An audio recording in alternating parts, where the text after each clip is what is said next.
Well, Donald Trump acted like a whiner again. A real one, through and through, just completely.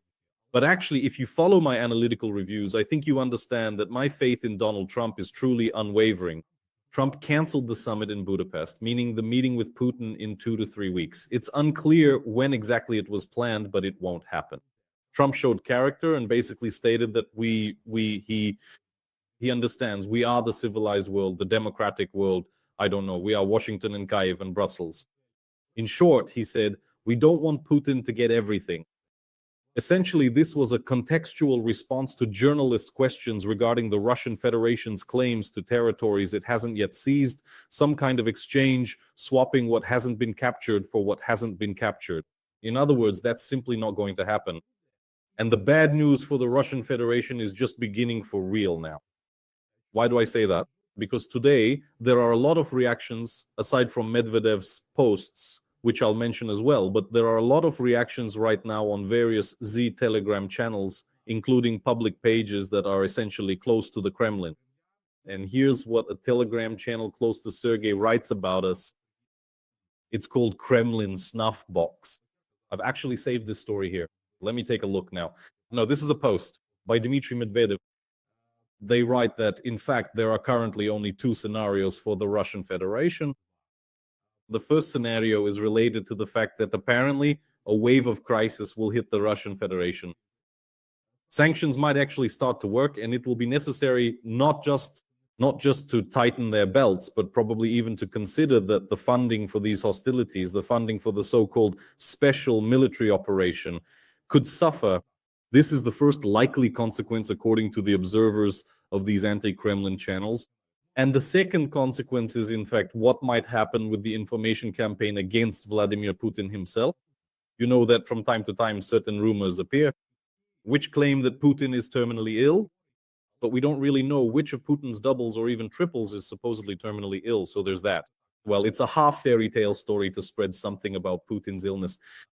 But the activation of regional elites who have long been friends and are now speaking out against the continuation of the so-called special military operation because it's an economically burdensome affair. That's already a more likely scenario. And believe me, the hopes for a summit, whether it's a peace summit or just some negotiations with Donald Trump, gave a certain sense of optimism to these interregional elites who still hoped it would be possible to settle the situation, especially with the United States of America, which is capable of influencing both India and China and just letting things go their own way. The story with the purchase of energy resources from the Russian Federation, but friends, everything is happening the other way around. That's why this second scenario, which is bad in terms of rocking the boat within the Russian Federation itself, is quite likely. Today, the day is starting off just wonderfully. Here you go, take a look at these charts. A drop in the stock prices of two Russian energy giants, Lukoil and also Rosneft. Their shares have plummeted, not by much yet, just 3 to 6%. But this is only the beginning, friends. Why? Because the United States of America has announced devastating sanctions against Russian companies. This is not the 19th European disassociation package. This is a separate story of sanctions against the Russian Federation, which Donald Trump had promised many times and kept postponing. There is also a transition period in place until November 21st, but it is already clearly starting to take effect. And here is the mood of the finance minister. Notice how he, with what pride he announces this to the journalists. Secretary Vesely, the Honorable. Thank you. And either recover after the end of this morning or perhaps take a moment to pause and consider first, once again, substantively.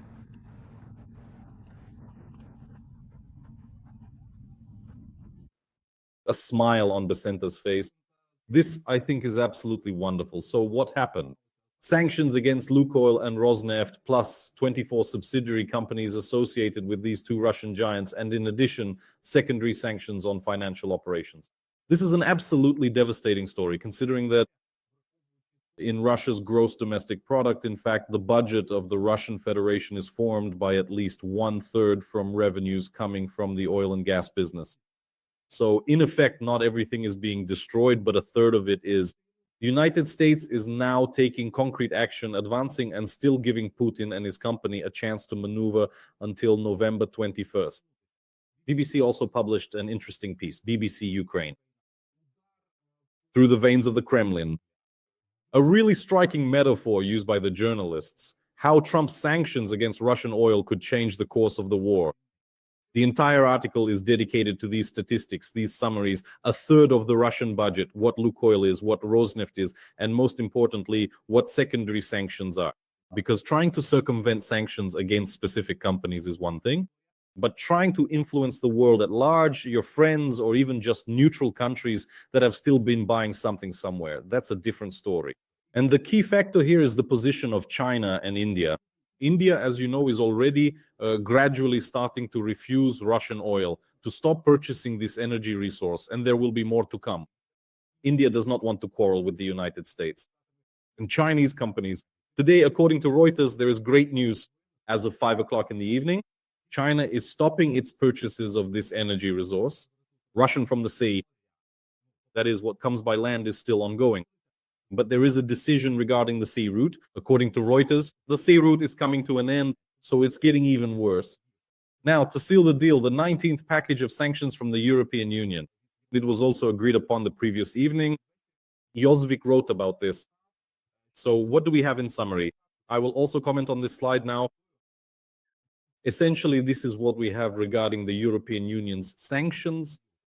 Now, here is some more information, just with more detail.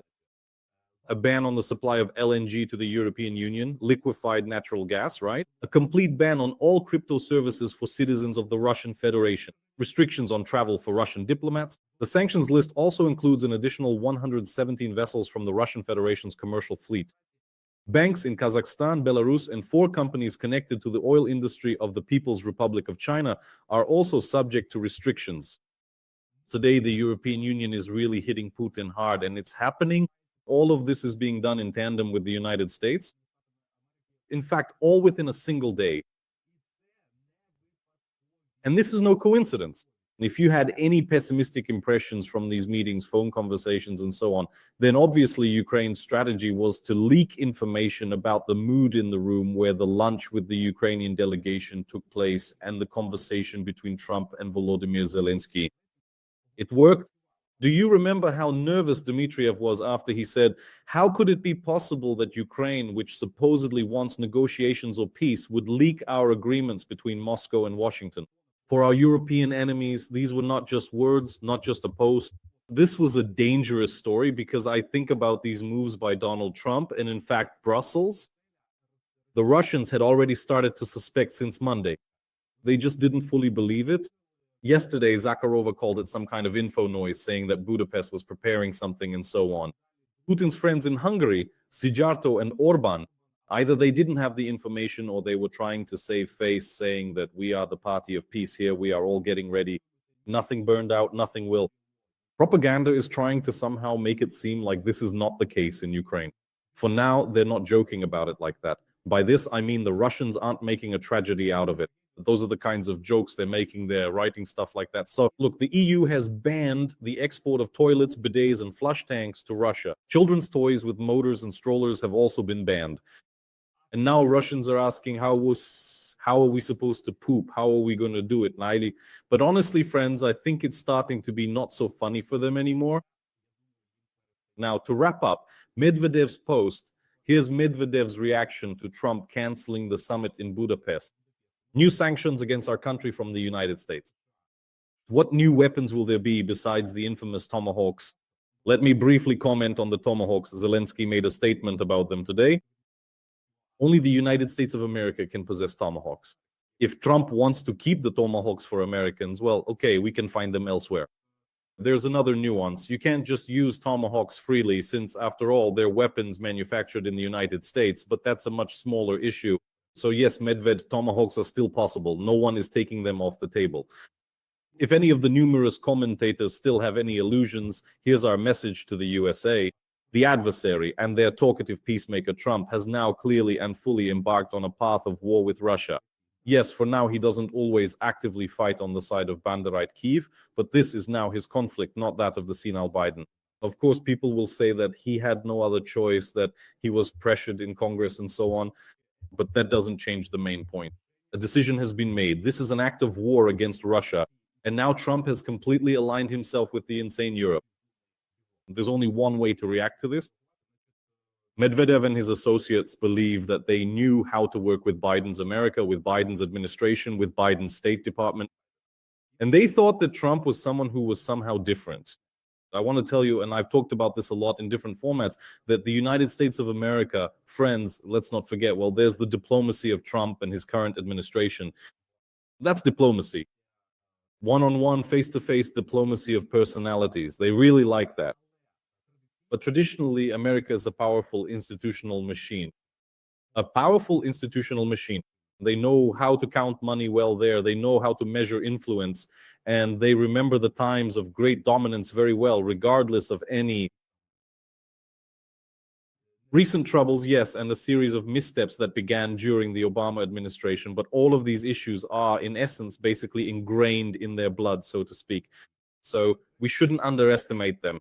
And as for Medvedev, please remember Biden and how to deal with that. It will only get worse. They'll collapse on their own.